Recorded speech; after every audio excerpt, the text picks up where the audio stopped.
Lorenzo leads the way. Is he now going to try and break away from the field? Of course he is. For sure, Jorge Lorenzo was something special on the racetrack. He had one of the most unique riding styles MotoGP riders ever saw. He was a joy to watch for many. However, he called time on his racing career. Sure, it was a tough call, but why? Why did such a talented rider call time on his illustrious career so suddenly, when he had just signed for one of the greatest teams on the track at that time? Jorge Lorenzo kicked off his racing career when he was only 15.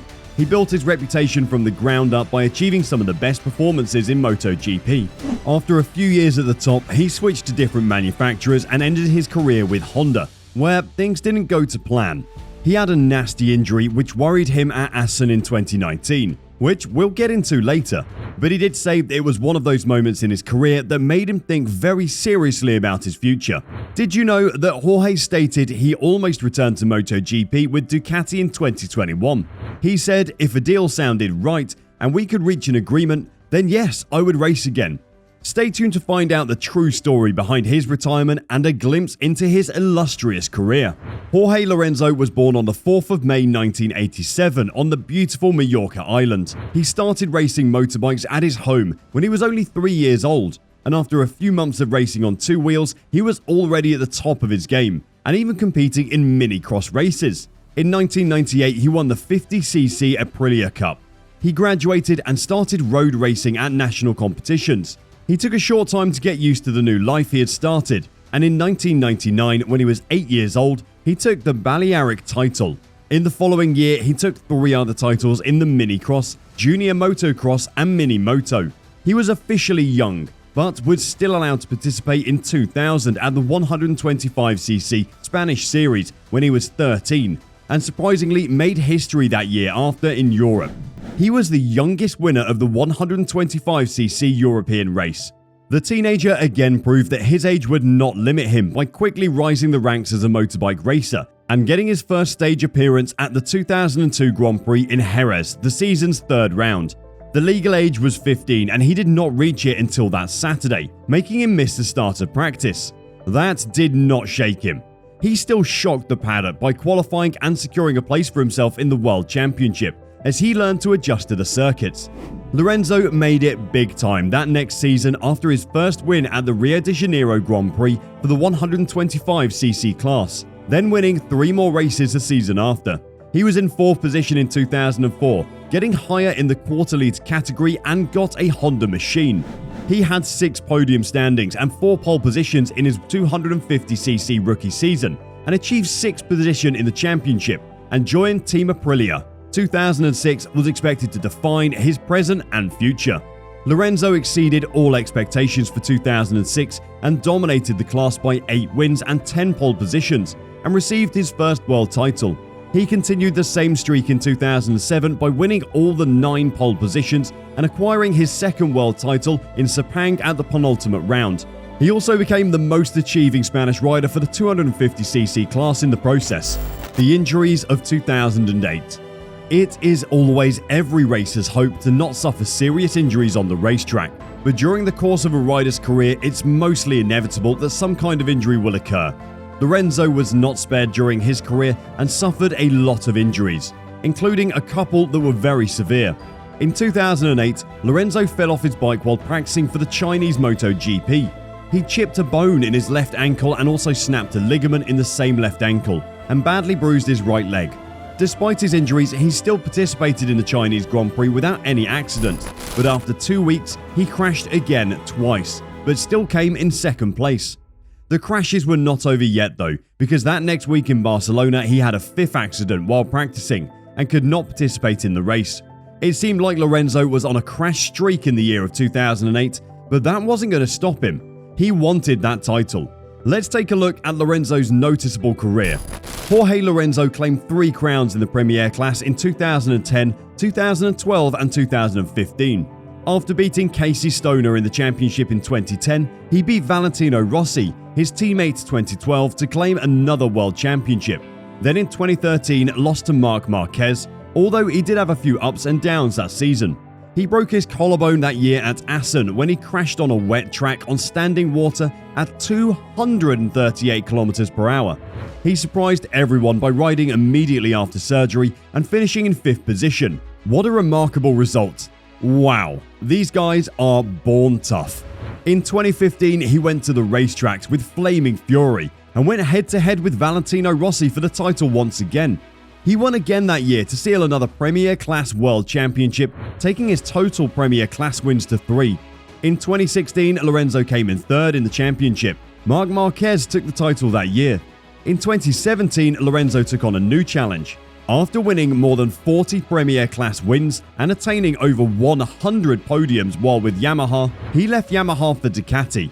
It took a while for Lorenzo to figure out the new bike by the time the 2018 MotoGP season began. Although he finally got to grips with the Ducati machine, he surprised everyone by becoming a member of the Repsol Honda team for the 2019 season. Although he was excited to race for Honda that year, he had a crash. Once again at Assen, the same track he'd broken his collarbone at in 2013. This time though, it scared him somewhat and made him think of his future in MotoGP. And with that, he announced his retirement shortly after. So what about that big question that loomed over Lorenzo's decision to retire so suddenly? Calling it quits. The 2008 crashes were not the end. Lorenzo would have an even harder time in 2019. He was very frustrated when he was doing his best on the racetracks, but for some reason he was not able to get the results he desired. All his attempts to get better were not working, and since he was in Team Ducati, he was expected to give a good performance, which pressured him even more. After several failed attempts, he could not take it anymore and decided to leave Ducati. His reason was not as bad as he thought, because 3 weeks later he was with Honda. It seemed like things were getting better for him, but that wasn't the case. He wasn't competitive enough, and simply put, Lorenzo was struggling with injuries the last year he raced. But one injury that took its toll on him was his crash in Assen in 2019 while with Honda. This crash was very similar to Wayne Rainey's crash in 1993, which left Wayne paralyzed from the chest down. He said for the first time in 14 years he'd raced, he felt scared and wondered, what am I doing? It fractured Jorge's T6 and T8 vertebra with the impact. This was the biggest deciding factor that made Lorenzo retire so suddenly from the sport he loved so much. A new start for Jorge. Jorge was finally able to relax after retirement, but not for long. Yamaha offered him a deal that he could not resist, allowing him to finally race without all the pressure from the paddock, because he would only be a test rider. Jorge came back in 2020 and shocked everyone yet again. In an interview he gave at the start of the season, he said he was happy with what he was doing and had no regrets as he had done all he could, including being entered into the MotoGP Hall of Fame. Here are some facts about the number 99. Number 1. In 2005, Jorge was penalised by a suspension for participation in the Malaysian 200 races while he was a 250cc champion. Number 2. In 2005, Lorenzo volunteered to assist the victims of the Haiti earthquake. He made a lot of contributions that went a long way in helping those that were greatly affected. Number 3. In 2009, Jorge Lorenzo made the decision to change his racing number to 1 from 99. He said that besides being artistic, it was for sporting reasons as well. And to be honest, it matched really well beside his JL initials.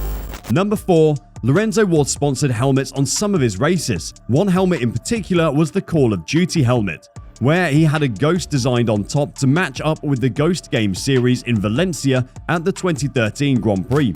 Number 5. Lorenzo was a 3-time MotoGP Premier Class champion after gloriously winning the 2010, 12 and 15 races. His 3rd title in 2015 was actually his 5th world title. The other 2 wins he achieved were in his 250cc days. He won them in 2006 and 2007.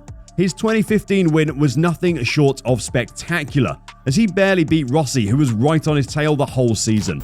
Number 6. Lorenzo had some very eye-catching celebration tactics. Every time he won, he would celebrate in a new style.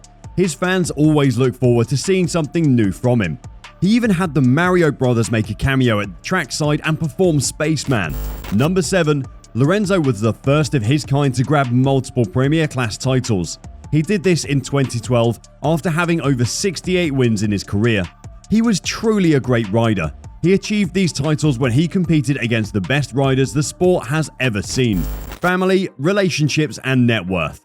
Jorge Lorenzo's parents are Maria Guerrero and Jose Manuel Lorenzo. He was also famous as Jorge Lorenzo Guerrero in some parts of the world. Many of Lorenzo's fans would have expected him to have married and had kids, but that is not the case for Lorenzo. He's not married and has no kids. It seems like he's grown a liking for the bachelor's lifestyle. From his many interviews, he has always talked about enjoying, reading books, listening to music, and traveling. His mother revealed that he had dated Eva Perello when they were quite young, and she was in fact his first girlfriend. Lorenzo was only 17 at the time, and they dated for 6 months before calling it quits in 2005. In 2015, he had been in a relationship with an Italian model known as Nuria Thomas. She was also an award show host and actress. They began dating in 2015 but called it quits in 2016 after dating for just a year. His birth sign is Taurus and his net worth is estimated at being $20 million. Yes, Jorge achieved what he wanted and won those 3 Premier Class MotoGP World Championships. He achieved a lot in his racing career with some crashes along the way, but sometimes that's just part of the deal of racing.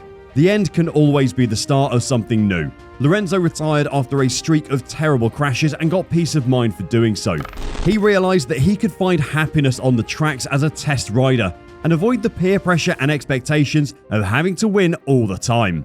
Be sure to check out Moto Plus for more fantastic videos. See you there.